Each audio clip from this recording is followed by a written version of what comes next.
Minister, you're welcome to the House. I want to welcome the bill, Minister, that you're bringing before the House, but I would say at this point that it doesn't go far enough, and we'll talk about that in a few moments.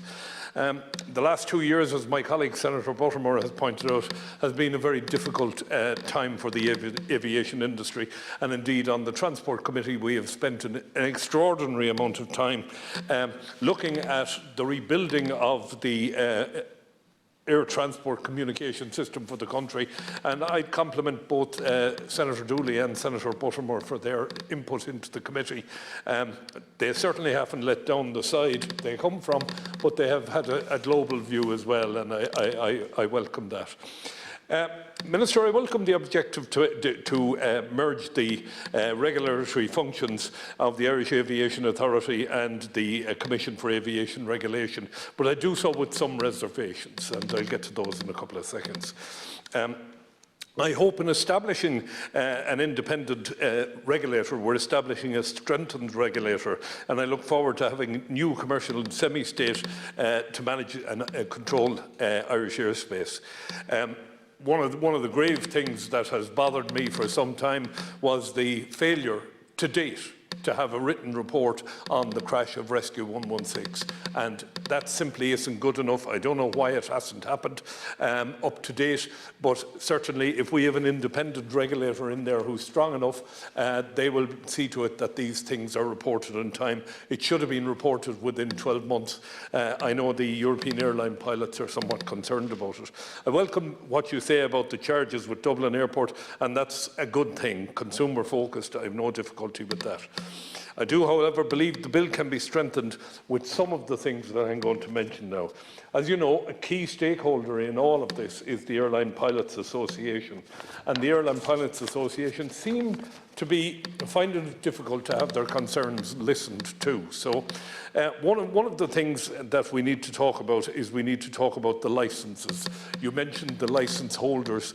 It's somewhat ironic in this day and age that a pilot who is licensed to fly an aircraft has to go through his employer or her employer in order to make a recommendation or to notify the statutory authority of some particular difficulty that he or she may have. And that applies not just to pilots, but it applies to engineers and it applies to cabin crew. And that's simply not good enough, that you would have to go to your employer if, for example, you're complaining about some practice that your employer has implemented, which in your view calls into question the safety of the airline.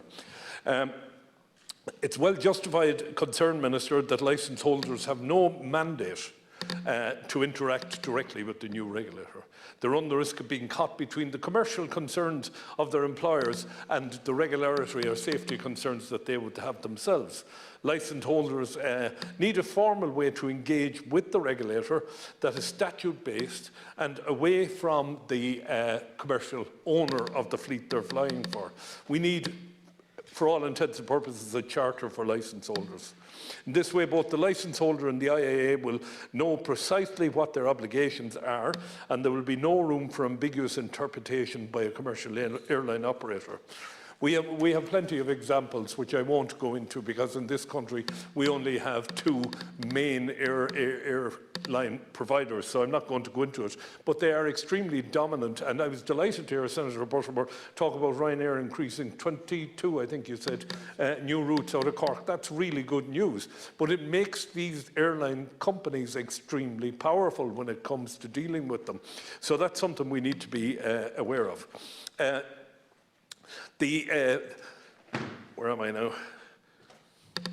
Yeah, there's a number of amendments that I want to bring to you, Minister, and rather than walking into this House at committee stage and putting amendments down and we talking for God knows how long on them, and at the end of the day the amendments get kicked aside and voted down, I would much prefer work with you and your officials on the amendments we'll be bringing forward.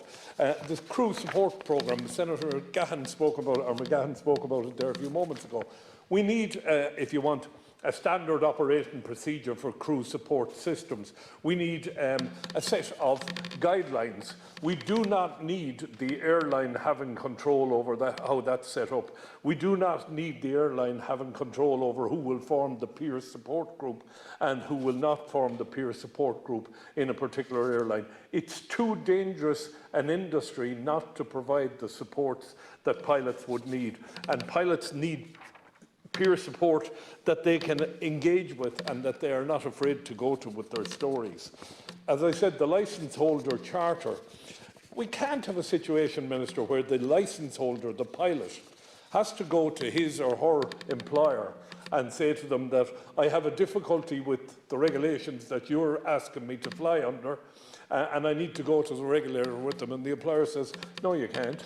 Or in the case of some of the airlines now using contract employees, it makes it very, very difficult for a licensed pilot to go outside the airline he's working for. So I'll be bringing forward an amendment on that, and I know I'll be supported by some of my colleagues here. The other one, investigation and administration penalties. Minister, I know that you're aware of some of these things, but if you have a situation where there's an administrative problem and you need a sanction, the sanctions at the moment that we have are punitive. And, you know, you close down the airline because they're not doing something right. You just can't do that. So what we need is we need a graduated set of sanctions whereby there might be a fine of €100,000 for the sake of argument over some breach today. If the breach is still in place tomorrow, it goes to 200,000 and it goes up by 200,000 every day the breach is in place. I think that's a very reasonable request from the Airline Pilots Association. So I think when it comes to it, we should work on the 4 amendments we'll be bringing forward. It won't disrupt the bill. The bill is a great idea. You're going to get the bill through, but it will strengthen the bill. It will bring all of the stakeholders on side, and it will make for a robust system going forward. There should never be anything left to ambiguity at this stage when we're talking about airline safety and airline practices. So I would ask if you would give me a commitment today that you will engage with me and with other colleagues who have dealt with IALPA and various other agencies that are supporting crews and pilots within the airline industry, and see if we can deliver something that will meet everybody's needs, not just the needs of the commercial supplier. So I'll leave it at that, Cathaoirleach, because I see my time is running out. Thank you very much.